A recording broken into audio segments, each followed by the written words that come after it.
Yo, good morning. This is the Ant-Man channel. Just in case you didn't know and you accidentally clicked on this video or something.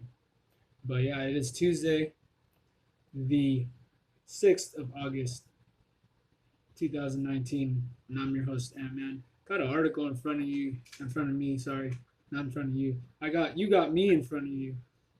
I got an article in front of me from WND.com written by Joe Kovacs. I've read a lot of his articles. I like this website. They have a lot of good stuff. I always recommend it to you guys. I put the link and remind me to do so if I forgot. And I appreciate it. Thank you. Anyways, I was always talking about like for the last week, like Obama's been real quiet, so I thought this article would be funny to read. Obama awakens, ferociously unloads on Trump rhetoric. Barack spanks leaders who demonize those who don't look like us. Hmm. Sounds interesting. So, yeah, published 21 hours ago. In the wake of this weekend's mass shootings in Dayton, Ohio, and El Paso, Texas, that left dozens dead, former President Barack Obama issued a scathing attack Monday on the rhetoric allegedly used by President Donald Trump to describe immigrants and some minorities in America. All of us have to send a clarion call and behave with the values of tolerance and diversity that should be the hallmark of our democracy, Obama said on Twitter. We should soundly reject language coming out of the mouths of any of our leaders that feeds a climate of fear and hatred or normalizes racist sentiments, leaders who demonize those who don't look like us, or suggest that other people, including immigrants, threaten our way of life, or refer to other people as subhuman or imply that America belongs to just one certain type of people. Such language isn't new. It's been at the root of most human tragedy throughout history. Here in America and around the world. It is at the root of slavery and Jim Crow, the Holocaust, the genocide in Rwanda, and ethnic cleansing in the Balkans. It has no place in our politics and our public life.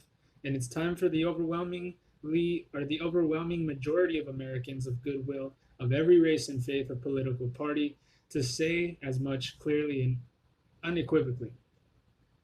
Though Obama did not mention Trump by name, but the intended audience was obvious, Obama continued, Michelle and I grieve with all the families in El Paso and Dayton who endured these latest mass shootings. It's funny that he hasn't said anything until something like this happens.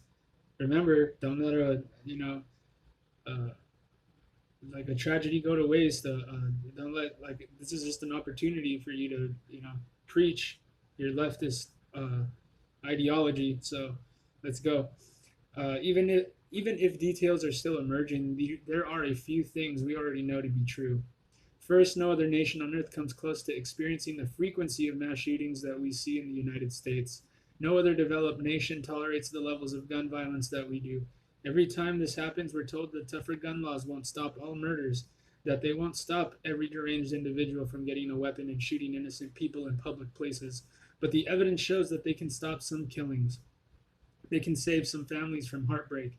We are not helpless here, and until all of us stand up and insist on holding public officials accountable for changing our gun laws, these tragedies will keep happening.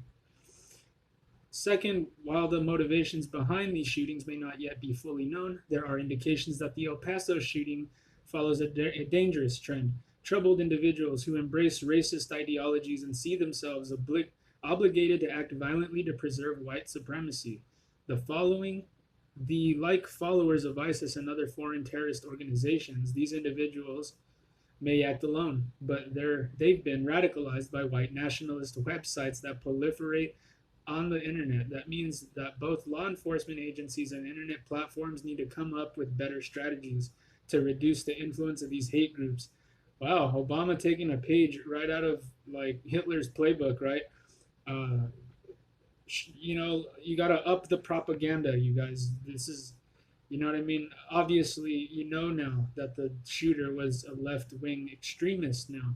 Obama is like still trying to use a false narrative to sell these well, obviously what he's trying to do is silence conservative talking points. Like who did he get into a fight with mostly all the time when he was the damn president? The NRA. You know what I mean? Of course. You know what I mean? So he doesn't want. He's pushing gun uh, gun law propaganda, but up to his usual stuff is all that is.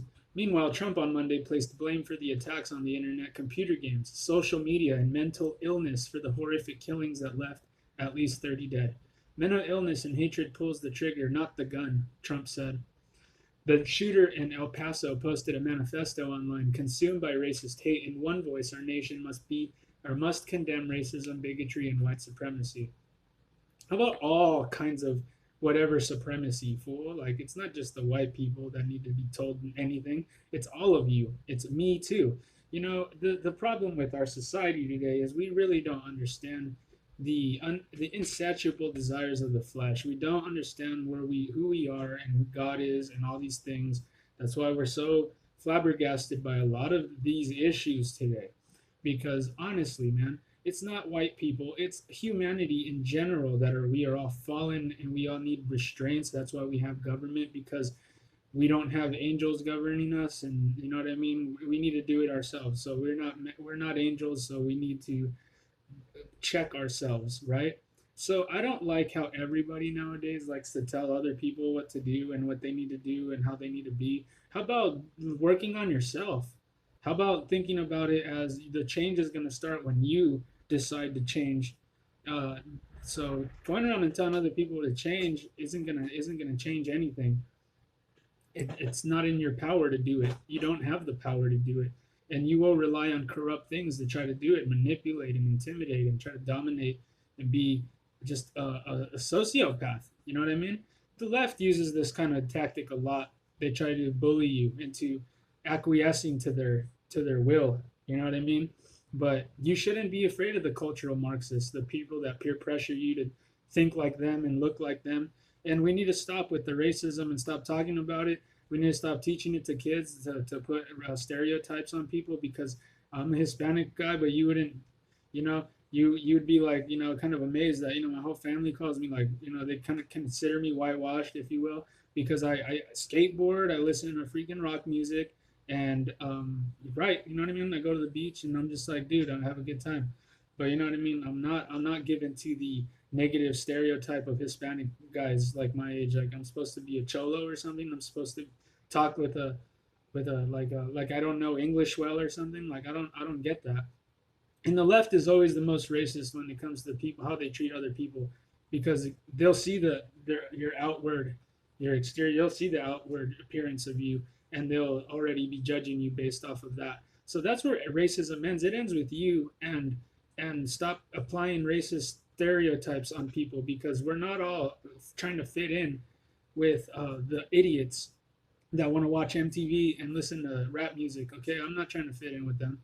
So you know what I mean? Like I kind of feel like it's a slap to the face when you say I'm like some wetbacker. I'm some like cholo full with a low IQ. I don't like that. I'm not. I fought against that my whole life, man. Like it exists in every culture. You're all peer pressure to become a certain way, and I want to be an individual. I want to think for myself. I don't want other people telling me what to do. So these sinister ideologies must be defeated. Hate has no place in America. Hatred warps the mind, ravages the heart, and devours the soul, he added. He also blamed the media and fake news. The media has a big responsibility to life and safety in our country, Trump tweeted. Fake news has contributed greatly to the anger and rage that has built up over many years. News coverage has got to start being fair, balanced, and unbiased, or these terrible problems will only get worse. The left is counting on it. The sore losing crybaby left, they want to throw the whole game because they lost that chess. They know that they're about to get put in checkmate. So before that happens, they want to throw the whole game. They want to spill all the pieces all over the ground so nobody can play anymore, because that is the liberal mentality. Is we're going to play by my rules, which are not fair, which are only going to benefit me. But if you don't want to play by my rules, then I'm just going to take my ball and go home. Boo-hoo. Well, we're not going to roll over and go out quietly in the night like these leftists want us to. You know what I mean? If there's going to be anything, there will be a fight. But liberty is at hand here, and that's what it takes sometimes to, you know what I mean, preserve those things, man. And it's worth it. So, hey, man, you got an enemy out there, and it's the fake news. God bless.